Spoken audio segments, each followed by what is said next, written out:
Hello, and welcome to another episode of Never Seen It, a podcast about movies that we haven't seen yet. I'm going to be your host today. My name is Betsy, and with me, as always, the illustrious, the spectacular, it's my husband, it's Trent! All of those things are untrue. Well, you're special to me, Trent. Aww. Aww. So the Oscars are behind us. We recorded our last episode pre-Oscars, so this is our first one we're doing after that's all happened. That's over and done with, and we are moving on. So you can go and check out all those episodes if you're playing catch up. Listen to our Oscar special. It is spoiler free. Give one last glance at 2022 before you move on to the new round of movies for 2023. But we're not in 2023 for today's movie. We are going to a movie from the past that is celebrating its 30th anniversary this year. Yes, indeed. We are watching The Fugitive. The Fugitive, Betsy. I've not seen that movie. I have seen this movie. This is a pretty common occurrence. So honestly, I think I've seen this all the way through probably once. Okay. But it's one of those movies back in like the 90s they always showed on TV. Oh, yeah. So I've seen bits and pieces of this many, many times. Yeah, and I know kind of what it's about, I think. So what do you think The Fugitive is about? Well, this was kind of inspired by, the Best Picture presenter, Harrison Ford himself. He's in the news a lot this week. Indeed, and we have only ever covered one Harrison Ford movie, to my surprise. For a man who's been making movies for like 50 years. Yeah, we watched Air Force One like the first year we did this podcast, and it was amazing. Right. Back when Harrison Ford was like an action star. That is a time That's called strange. The 90s. I know. And I guess this is part of that. So The Fugitive is Harrison Ford and Tommy Lee Jones. I don't know of anybody else in this movie. Off the top of my head, I also don't, because as I said, I've only seen this the once. Yeah, and Tommy Lee Jones is... there's a sequel to this movie called U.S. Marshals, if I'm not wrong. And Tommy Lee Jones is like the marshal who is going after the fugitive, Harrison Ford. And I'm assuming that he's accused of a crime he didn't commit, at least in his mind. And he's running away. And he's going to try to prove his innocence. That's my guess. You don't know his name. You don't know his occupation. No. No. No. So this was probably going to be a pretty quick intro then, because I think once we get going, you're going to realize how many cultural references from this movie you recognize. Oh, I remember there is a quote. It's Harrison Ford at like the end of a hallway or a big, I don't know, pipe going somewhere. And he's like putting up his hands saying, "I didn't kill my wife." And Tommy Lee Jones says, "I don't care. I need to get you," or something to that effect. Okay, so you do know one reference for this movie. Yeah. But I know you're going to know lot more. I'm sure. So we're going to go and find out how much you actually know about this movie by watching it. We're going to go watch The Fugitive. We'll be right back.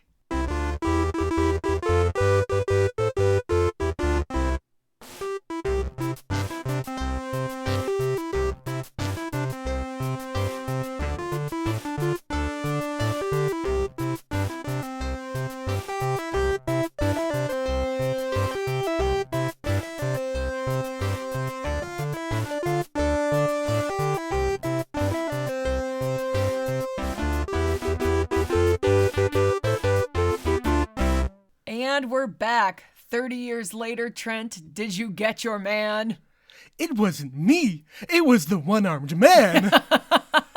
Oh, you thought of a reference that you know outside of this movie. I wouldn't have had any idea what that actually meant. Back in, 94 that movie came out? Which makes sense. The Mask we're talking about here? Yeah, this movie came out in 93. That came out in 94. Movies took very little time to make, apparently. Well, and at the time, I did not get that joke. It was not until many years later when I finally saw this movie that I also got that joke. Yes. Anyway, that movie was amazing. This really holds up. Hell yeah! When I say I didn't really remember anything about this, I am not kidding you, because I'm watching this like I have never seen this before. Yeah, this was a complex and captivating tale that is told in a very interesting way. I am just glued to the TV the entire time. I want to know what's happening. It is a weird cat and mouse game. And yeah, wow. Well, this is a really interesting movie in that they don't tell you why any of this is happening until almost the end of the movie. Yeah. So you don't even really have time to stop and question why this is happening. Like, why did a one-armed man break into their apartment and kill his wife? Mm-hmm. Why did she die? Why don't the cops believe him? You don't really even think about it. Like, they set it up very quickly in the beginning. Right away, his wife is dead. The cops suspect him. Yeah. They arrest him. He's tried and found guilty. Very quickly, by In the about way. 10 minutes, like all of that is cranked out. Yeah. And it's edited so well, like jumping back and forth to the present night, day and the night of the murder. Yep. And the night. the interrogation with the Right, cops. right. So yeah, they're just bouncing back and forth and really just getting to the point.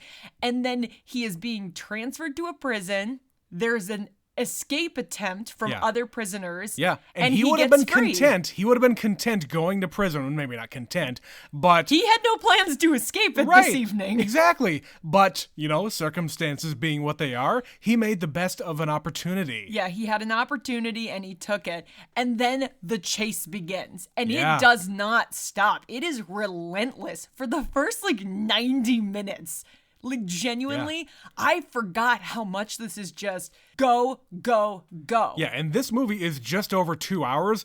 I mean, I wanted more. I wanted there to be more chase and more revelations and more complications thrown in.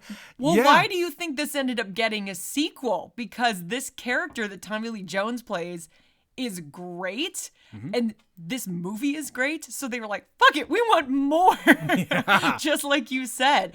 Yeah, this is a really engaging movie that holds up after 30 years. Like, there's little minute things with technology as always, but And there's some creative liberties that they're taking here, like the from the time that he gets arrested to him being convicted of murder is 2 weeks. He still has the beard. it Come is on. edited together in such a way that it seems like they expedited that trial. Right. If you know anything about actual murder trials, those take years Or really to any- build a case Yeah. and put everything together. Yeah. Even a regular trial takes about a year sometimes. Well, and I feel like they set up really well in the beginning that it's possible that this got pushed up because the cops were so convinced they Right. got They their didn't bother. man. They didn't bother trying to build a much harder case. No, they it's- just used the evidence that they thought they had and they convinced the jury. That's all you need to do. Yeah, they said she was killed by the gun that was in his apartment. Yeah. Only his fingerprints were on the gun. Only his fingerprints were on the bullet. When he was trying to move her, she was still alive and lucid, and she scratched him. So his DNA is under her fingernails. Yep. They have a 911 call. She managed to make a call, and she says his name, because when you're a dying woman, you're not necessarily coherent and you're trying to call out for help. You've also been bludgeoned in the head. Yes. So she has received a severe trauma, Yeah. and she's been shot. And so all of this evidence is really kind of circumstantial, but it's enough to damn him. Like, even though Yeah. he wasn't there for most of the evening, Yeah. he was there and was attacked by a man in the apartment, and no one believes him. And they don't pursue that lead because these are inept cops. Like, they truly Yeah. set it up so quickly. This These is- cops don't give a fuck. This is a story of anything. It is a story of corrupt and lazy cops. Lazy cops. They see what they wanted to see. They didn't do an investigation It's because an- they didn't need to. When a cop says it's an open and shut case, it is them thinking, "Oh, this is an easy win to put on my record." And a Not- murder? Not taking somebody dangerous off the streets. No, it is for your own fucking record. This is a high-profile case. This is a well-respected, wealthy doctor Right. who murdered his wife. Yeah, and it's something that is going to grab headlines. Everybody knows the guy. And I'm the cop that put that man away. Right. That's the kind of career-making case that they go on about. So yeah, that's how this movie starts. And I really was moved by when they're jumping back and forth. Like the way it's edited is really well done. Yeah. And his reaction to it. So like Harrison Ford in this opening scene when he has just witnessed his wife die and he's been attacked. Yeah. Like he's really emotional. And As you would be. like that was really good acting from him. Yeah, good acting on him and bad acting on the cops, in my opinion. They're fucking terrible. Yeah. But they're supposed to be. I think, you had pointed out a couple of these people were recognized. Like you said, oh, that guy's in The Dark Knight and this dude's... Yeah. Because they filmed this in Chicago, and that's what they do. They get local actors to be the extra characters. Yes. So it doesn't surprise me in the slightest that this is like a real deal Chicago guy playing the cop. The main cop, the bigger guy with the white hair, that guy was one of the cops in The Dark Knight. I know that for a fact. And there's a bunch of other Chicagoans that I recognize that I just I cannot place them. Well, there's one I recognized, and you recognized the name, but you didn't know the actor. We have now hit, for this podcast, the trifecta of Chicago acting royalty. We have had John Cusack, we have had Joan Cusack, and now we have Dick Cusack. The man who played his lawyer with the big glasses is their father. Jeez. That is a real fun fact for you. I have seen him in one other movie. He's in a movie from the early 2000s called Return to Me with David Duchovny and Minnie Driver. Mm-hmm. And he plays this like philanthropist type of guy, and he's just this silly little old man that nobody wants to talk to. And like how the hell he got into this movie of all things is... But again, it's just that thing where he probably was an actor in his own right in the Chicago area. Sure. And his kids just kind of got to be more famous than him, but because his kids were more famous, he got more work. I guess. But yeah, that's their dad. So fun little nugget for you. And then this movie is chock-a-block full of other people. I had no idea we're in this because I did not remember this at all. Joe Pantoliano is in this. Yeah. So again, this is his second time because remember what other movie he was in? The movie you adored from the 1980s, The Goonies. He's in that? He was one of the brothers in The Goonies, but you hated it so much you moved on. I don't remember. So we had him. Fucking Jane Lynch is in this movie. Yeah, in 2 scenes. I don't even think you recognize her right away. It's like, oh my God. It was quite a surprise, and I figured we wouldn't see her again. Like, I figured, it's just one scene and that's it. Yeah. But no, she does play a part later in the movie. Yeah. Julianne Moore. Got 4th billing. Billing. She is in the opening credits and is 4th in line in this movie. What the hell? She's in this movie 2 scenes. I mean, was she just like an up-and-coming actress that you wanted to throw on your poster? I mean, I don't know. She's somebody that plays a semi-pivotal role. Everybody kind of plays an important role. Like, genuinely, all the random people along the way, they only have like 1 scene or 2 scenes, but they are all important. Like, every single time. There's like the guy who he gets the samples from, and the... Bones. Yeah, and then like he gets a place to stay with this random woman who's renting out a room and her son, and the son has a relevant part to play because they're all just pieces in this puzzle in the manhunt. Everybody becomes important because they're in the movie, and that's about it. Like there's no like incidental characters. No, everybody is relevant because Tommy Lee Jones is following all of the breadcrumbs. Yes, and he is only 1 step behind the entire way. The entire time, and it's really tense because you're literally watching them just basically cross each other and just barely miss each other. Yeah, and sometimes literally like in the stairwell. Well, and then sometimes there's some shots where like early on in the movie when he returns to Chicago, he is riding the L and they're talking, like the cops are out looking for him. And there's a shot of one of the cops driving around and the L is in the background. So it's just even moments like that where it's like we, the viewers, know that he is on that train. And I don't know if he's supposed to be on that train, but it's to give you that sense of he's that close. Yeah, it's meant to evoke that, ooh, he's right there. He's right there. Yeah. And this movie, just like I said, starts and doesn't really stop. Like it does kind of slow down once you get to the actual plot. Like you said, this Yeah. just got really complicated. Once they introduced the whole pharmaceutical thing, I'm like telling myself, oh God, this got really, really complicated. And I'm not ready for more complexity here, but I got there. By the end. They didn't give you so much that it was overwhelming. They gave you a couple of the puzzle pieces, and then at the end, it's basically just one speech where he says, this is what's happening, you are responsible, and this is why. And they did set up one extra mystery here that they end up paying off in the ending. It's the one-armed man who calls a guy or gets a call from a guy who we do not hear the other end of, like we the don't phone see call. who he's on the phone with. Right. It's a mystery man barking orders. Exactly. And by that time, I knew who that was, like what character that was, but I could see how somebody who is not paying all that much attention, that would be a big surprise. Well, and there's a lot of fake outs in this movie. Like a lot of them. So like you said, they figure out where the fugitive is. The U.S. Marshals are going to go to this house. They know where this person is. Yeah. We're assuming it's Kimball because we saw him get in a car with somebody. And I was like, this doesn't make any sense. How would they know where he is? Right. Well, it's because it's not him. It's the other prisoner It's a different who escaped. woman. Right. Yeah, so they're getting that prisoner.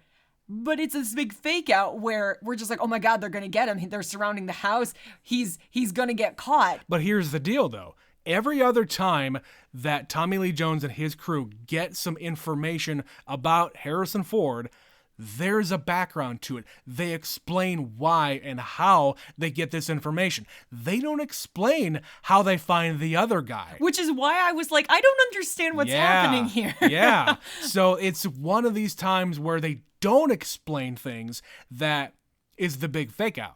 Every other time you get an explanation, or it is a very, very far-fetched way that they get there. A broad explanation. Uh-huh. Like, oh, you mean the scene where they recorded his phone call because They he called the tapped lawyer? the phone of his lawyer?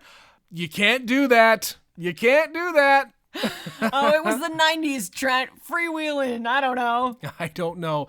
But yeah, you cannot do that with that equipment. I don't care how many little doodads Trent, and knobs that you turn. I'm sorry, you're telling me they can't, from a single audio file, isolate and turn things up and It's and- it's like from Enhance. Super Troopers. Enhance. Enhance. Yeah, so there's a little bit of, like you said, creative license. Uh-huh. But for the most part, it is really real, and it's a way that a person would react. He's a doctor. He's smart. He knows what to do and how to do it. He knows where in the hospital to get the supplies he needs. Right. He knows who to talk to. He knows how to be subtle and unseen. And for Well, most it's of the like movie, they it's aren't. like we always say: if you look like you belong somewhere, yeah, nobody's gonna question nobody's it. going to question you. Like the one guy who tells Harrison Ford to XYZ.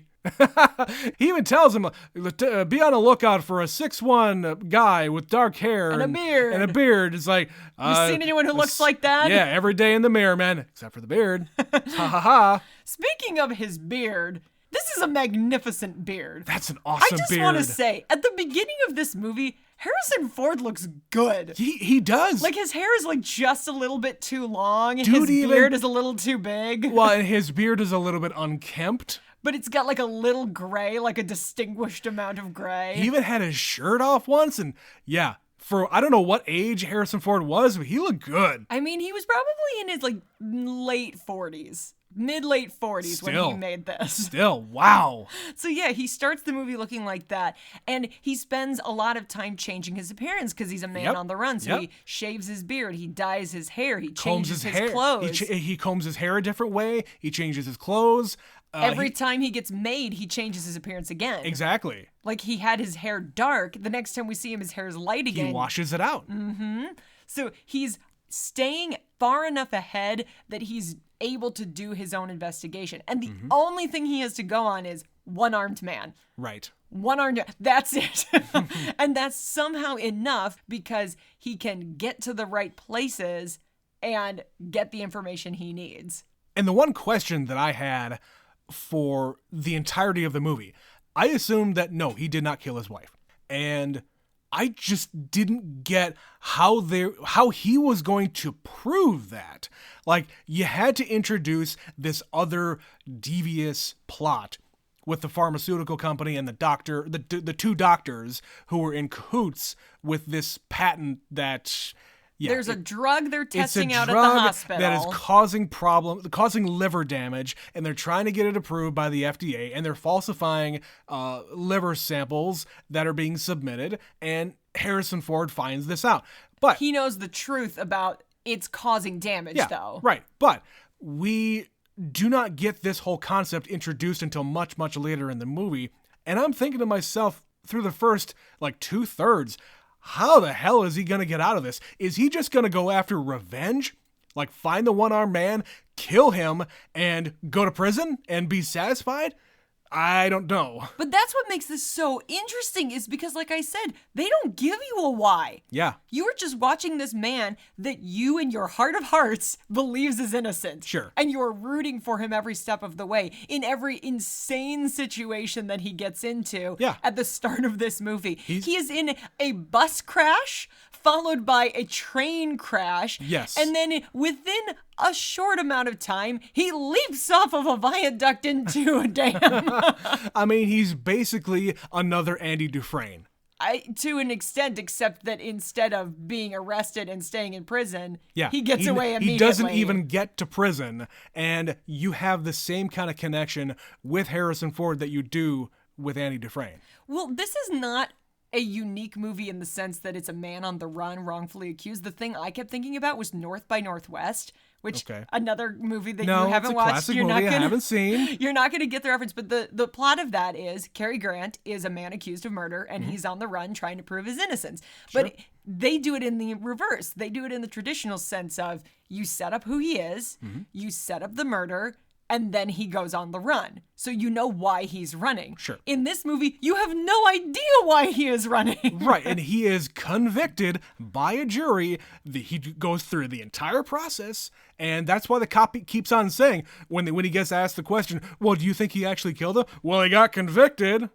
That's not good enough. Yeah, it seems like for a man with as much money as he has, he could have afforded a better lawyer and a better defense. And I was starting to question when he went to the prosthetics department, wherever that happens to be in the hospital. Why didn't you have this idea before? Why didn't you investigate this? Tell your lawyer. You're smarter than your lawyer. Come on.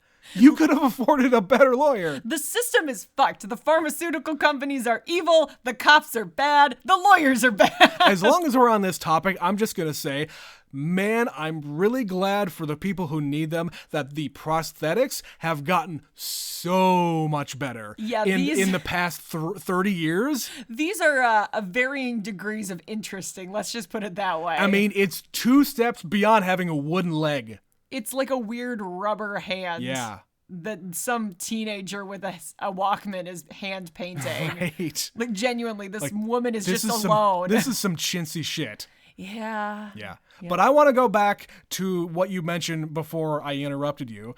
The scene of him escaping, like the escape scene from the bus, that right there is an argument in and of itself that practical effects are awesome. Yes, again, 30 years ago, we're talking the year Jurassic Park came out, and that was like a fucking marvel what they did in that movie. Yes. And this is a train wreck and a bus crash. It's a bus crash, a bus going over a cliff, and they really fucked that bus up. That's real. They're rolling that fucker down a hill. Yeah, and they get back in the bus after it's all fucked up to film the rest of these scenes. And then there's a train coming, and the train derails. Right. Now, I'm sure that train was not to scale. I'm sure that was not a full-size train. And there were moments of it where it's like, okay, this is clearly a model of some kind. Well, and there's also some explosives there because there was like a small hut or cabin or some wooden building that clearly just explodes. It's where I hide my dynamite. That's always where I put it, right next to the train. You never know when you're going to need it. Yeah. But yeah, that entire scene was intense and one of the best parts of the movie right Oh, yeah, there. it grabs you from the beginning and really doesn't let go. Yeah, of I'm this just movie. screaming at the screen, holy shit, what are they doing? Okay, so while I'm watching this, I have seen a movie that is a direct parody of this film. So a couple of years after this, Leslie Nielsen made a spoof of The Fugitive called Wrongfully Accused. I've heard the name. I have seen this movie probably way more times than The Fugitive. And of course, I had never seen The Fugitive when I watched it. Yeah. And I don't remember a ton about it, but I am fairly confident when I was watching that train sequence that I remembered something. I'm pretty sure a train like chases him and is like hiding around corners and like hunting him. Speaking of references to this, before we started watching it, we were talking that, oh yeah, this movie has been like parodied and joked about. There is a Simpsons thing. I do not remember the context, so forgive me. But there is a moment where Homer is like in shackles. His feet are bound. I think his arms are bound too. And he's just kind of waddling away from a wreckage similar to that. Right. So I do not remember the context, but I can picture the scene in my head. There's so many, like I said, references that you probably know. You just didn't realize they were from this movie. Like the thing with, it wasn't me, officer. It was the one-armed man. Yep. I didn't get that joke in 1994. Nope. And you didn't get that joke until 2023. No.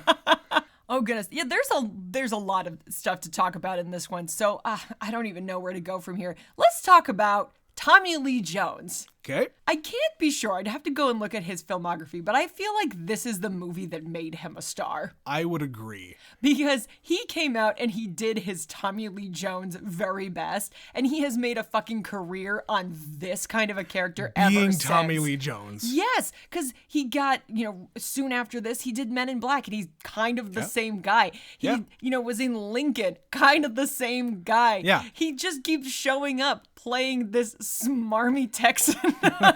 Yeah, he is a grumpy, like, witty and highly intelligent person. Fast talking, I know more than you. Fucking get me a donut with the sprinkles.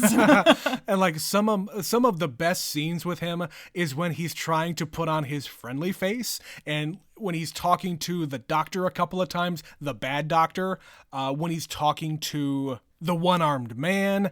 He's got this smile, and this is the fakest smile that he could possibly put on.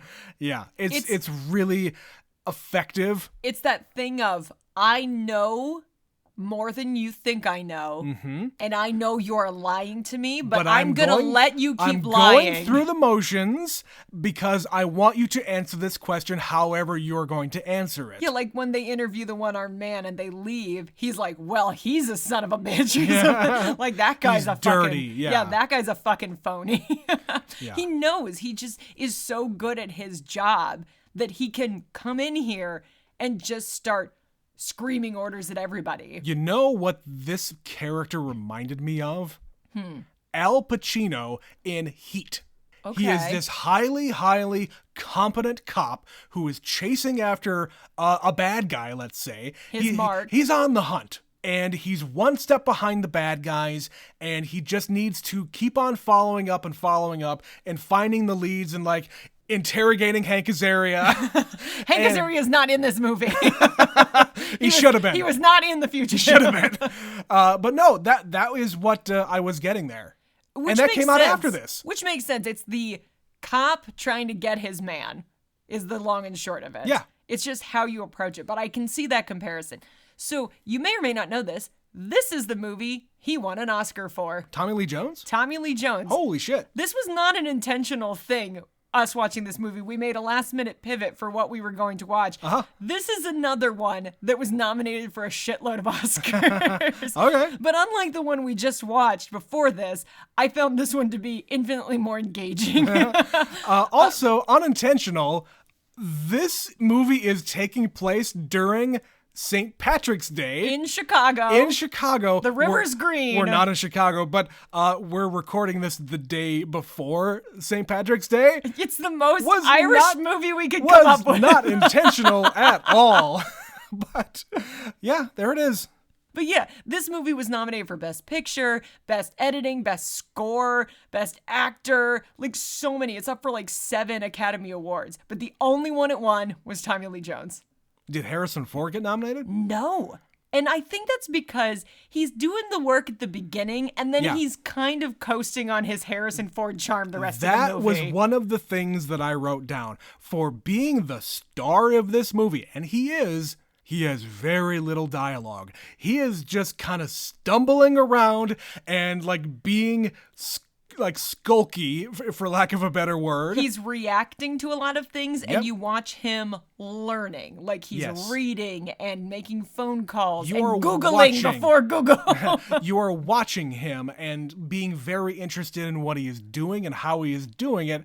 And all of those things are important to acting, but it's not very compelling when it comes to the dialogue, because there's none really there for him. No, Tommy Lee Jones is the most compelling thing about this whole movie. But this movie's funny. Like, there is so much humor, especially from him and his team and, like, the surrounding things. So, like, when they go to interrogate the one-armed man, he comes in and he's like, what is this, a trench coat convention? And it's just things like that keep the momentum and the levity in this fine balance. It gives you something to react to, something to do, rather than just having to be compelled and tense. Like having your eyes wide the entire time. You can relax a little bit and laugh a little bit. Yeah, it's a great way to build tension and relieve tension. Yeah, to build tension, it's the flow here is great.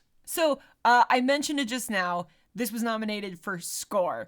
This is such... Okay, first of all, I'm pretty sure they sampled, like just straight up stolen this score for other things because this is parodied so much that they just use the actual score. Because this sounds so familiar to me. A lot of elements here I completely am remembering from other movies of the era, namely GoldenEye. This was very evocative of GoldenEye. I get, because it's that kind of low end of the piano, kind of electric guitar. Like, think the fucking Law and Order theme, that kind of doom doom doom doom doom, that shit. But translated to every movie from 1988 to 1995.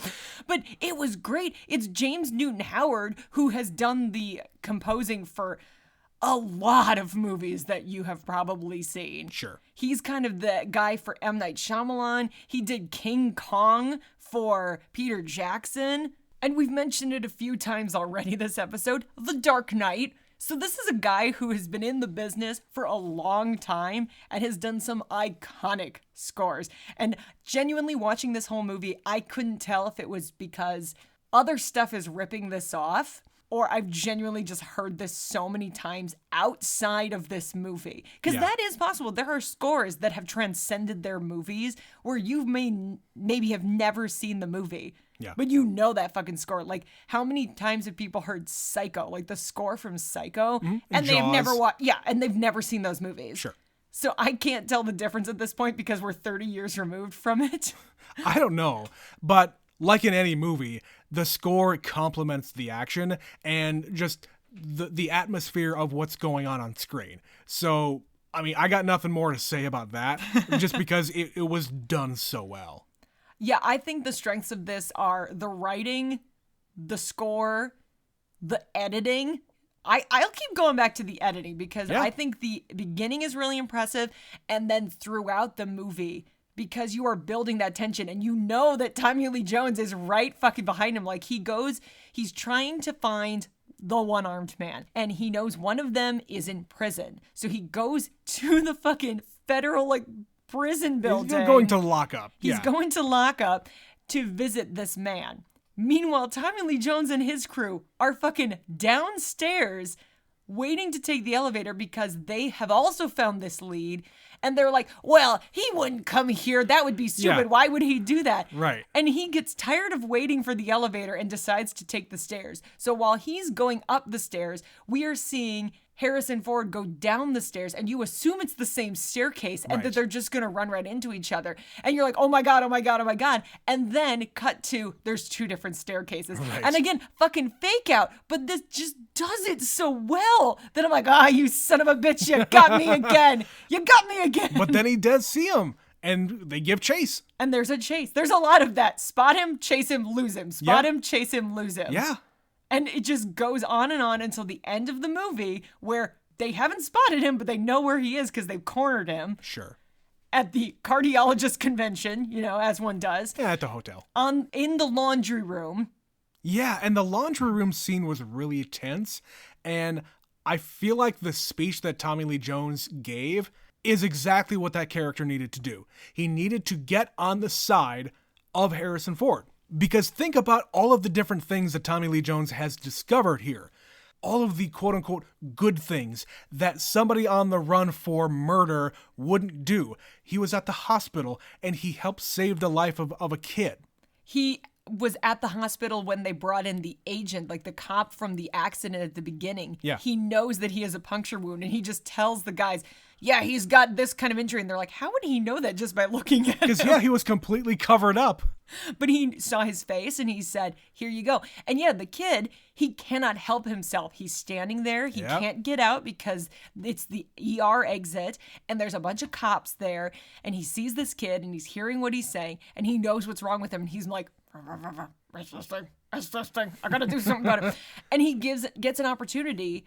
Julianne Moore says, take him down to observation room, whatever. Yeah, and he's fine. He fucks right off and he takes him exactly where he needs to go, which is surgery, changes the paperwork, and then it's like, who signed off on this? He just puts a squiggle because doctor's signatures. It's a doctor's signature. They mean it's fine. nothing. Yeah.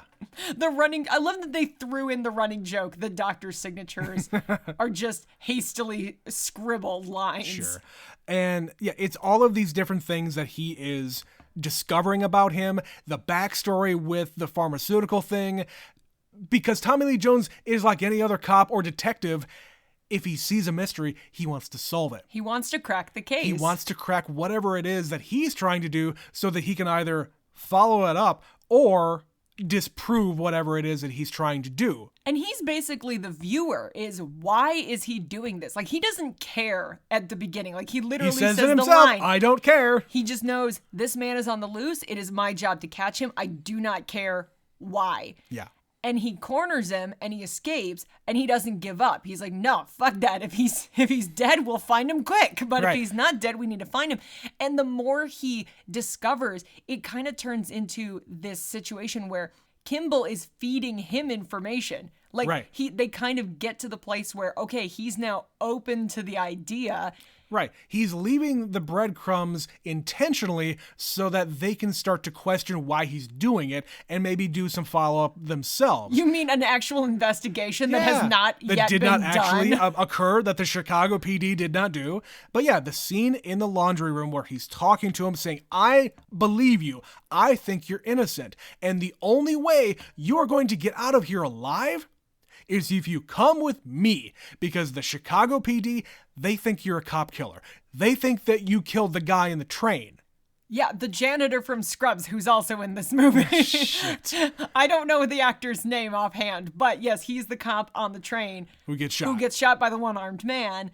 And so the cops are now after him, and they're hot and bothered, and they're going to shoot him on sight. They even say, one of the cops with the mustache, they say, if you get a clean shot, take it. What the fuck? Yep. God damn it. Oh, fucking cops. God. Anyway, but yes, that was very effective. The hide and seek game in there kind of went on a little bit too long. There's a lot of shadows and there's a lot of people up there, so we don't know who it is and who he's following, and who's following him. Joe and Pantoliano gets like bunked in the back of the head and in the face. He gets sure. He clonks him with like a fucking steel beam, as one does. Like a cartoon. But what he's saying is true. They will shoot him if he shows his face. So really the only way out of here is I'm going to shoot you or you're going to come with me and I will protect you from the cops. And they literally escort him out of the building in handcuffs. He gets in the back seat with him and uncuffs him and throws the cuffs. Right. Because he doesn't like a mystery. He's figured out the case. He understands what's going on. Yeah. And like there's that final line where he's like, I thought you didn't care. And he says, don't tell anybody. Don't tell anybody. And he hands him a fucking ice pack. And like Harrison Ford had every opportunity to kill cops, to kill other people, to get away, and he didn't do it. He is not acting the way a very guilty man acts. Right. Yeah, these are not the actions of a dangerous man or even a guilty man. So they prove it time and time again, especially we, the viewer, and as I said, Tommy Lee Jones's character, because he's basically the viewer. Right. At the same time. And he is paying very, very close attention to what he is doing, all of his actions, and it, like, none of it adds up as somebody who was on the run trying to get away. He's going back to Chicago, of all things. He doesn't understand why he's doing any of these things, and he needs to figure it out. And even the scene with him calling his lawyer and saying, I'm in St. Louis. Yeah, he even doesn't even say it in a very convincing way. He's like, I'm in St. Louis. That doesn't sound sincere at all. No. Well, Trent, what other notes, things that you wanted to talk about from this movie here? All right, I had a few things here. First of all, the very first thing in the movie is an extremely overdramatic credit sequence of the text on screen saying, Harrison, and pause, Ford. And it's flashlights and a manhunt. Yeah, it's all like extremely dramatic. And the music cue goes, boom. Yeah. Boom. And then it says, Tommy Lee Jones.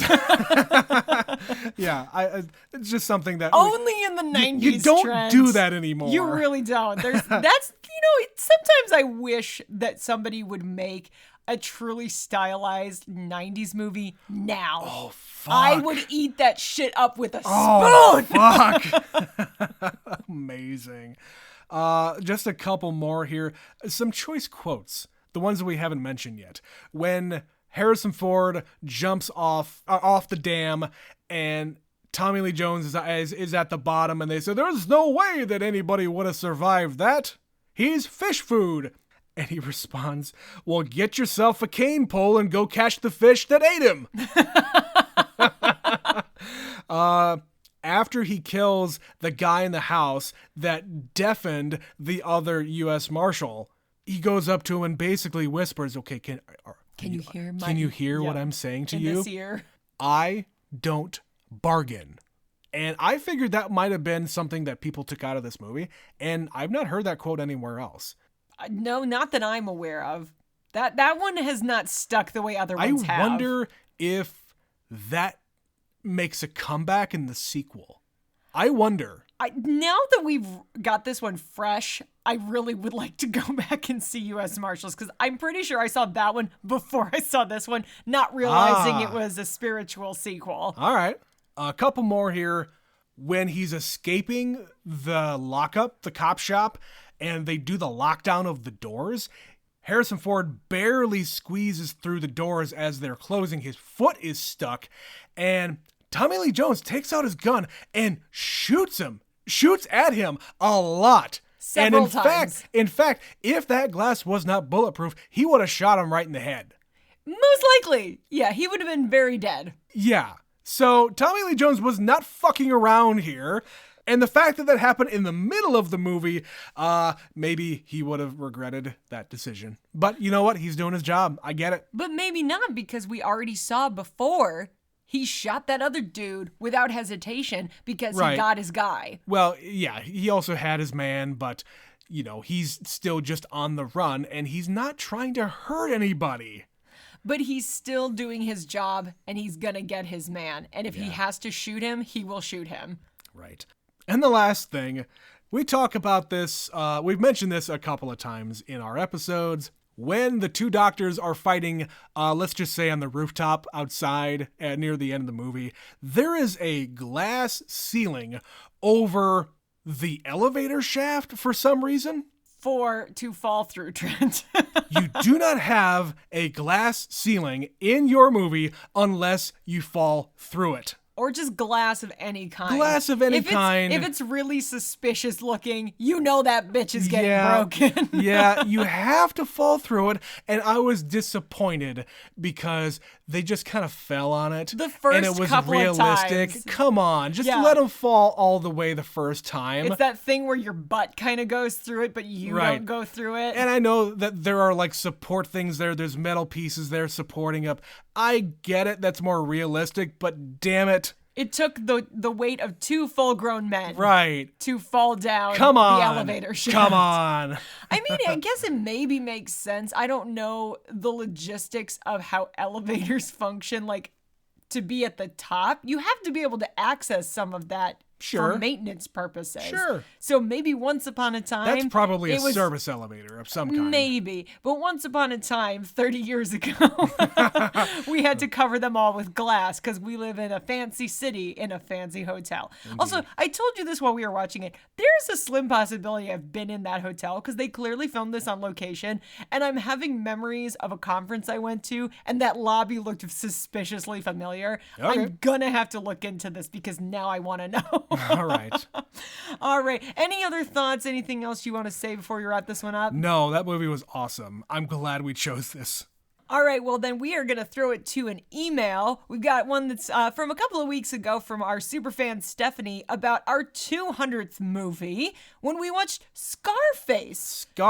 So a movie that's a little closer to 40 years old now. Yeah. She begins, "Whoa, 200 movies. So proud to say I know you in real life. Hooray. Scarface is straight bonkers. Mm-hmm. It has been years since I watched it, but upon a rewatch, I noticed there's a lot of, quote, well, that escalated quickly." That is putting it mildly. Yeah, the casting is not the most racially appropriate, but that is a product of the time. Michelle Pfeiffer is gorgeous in this one and continues to be gorgeous. Al Pacino is completely insane and continues to be insane. It's kind of that reflection of who they became as actors later. Sure. He just really leaned hard into that I'm kind of this gruff, tough, a little bit crazy person. Right. And like the stuff about Al Pacino, like all of it is internalized. Like the crazy doesn't come out until it's all out. Yeah, and he is not like that as a human being. I've never heard any story about him being a lunatic in real life. No. He's just a really intense actor. Yeah, and I think that's just how he has chosen to portray these things. And he's done more and more and more of those roles as he gets older because it's the thing that he understands and can fall back on. Yep. All right, she continues. You mentioned how a lot of people in other countries learn English from our movies and TV. Yep. In my high school French class, we watched a French teen show called C'est toi as part of our curriculum. So weird. Okay. I mean, you gotta learn it somehow. Yep. Anywho, yay 200. Everyone should donate and keep this party going. We agree. And everyone should email. We agree with that as well. You need a whole team of super contributors. Superfan Stephanie, Megafan Mitch, insert more team members here. Love you guys, Superfan Stephanie. Aw, thanks, Stephanie. Yes, so take Stephanie's advice. Be like Stephanie. You can also email this show, neverseenitpod@gmail.com. We would love to hear your thoughts about Scarface or The Fugitive or any of the other movies that we have covered recently or any movies you would like us to cover because we like movies. We just covered 10 Oscar films. You can talk to us about any one of those. You can react to our spoiler-free special where we covered all of them as a group in our rankings. Give us your rankings if you choose. You don't have to have seen all 10 movies to give us a ranking. Give us 2. What's your favorite one of those 10? Of the ones that you have definitely seen, where would you rank them? Yes. You can also follow us on social media. We're on Facebook, Twitter, Instagram. Follow the link in the podcast description to find those. There's also a link to support the show. If you want to click that link, we can, like Stephanie said, keep this party going. That's right. All right, well, that's going to be it for this episode. We've got a few more random ones before we start our next series, so that'll be coming in April. Series. Shut up, Trent. We don't want to give away the whole game. 2 series at the same time in April. Every slot is filled. because we planned ahead for once in For our once, lives. an entire month of episodes are all planned out. Not recorded yet because we're not crazy people. No, but we do have a few more left in March, so you can look forward to those. In the meantime, I have been Betsy. And I'm Trent. And this has been Never Seen It. We appreciate you listening, and we hope to hear from you again. See you next time.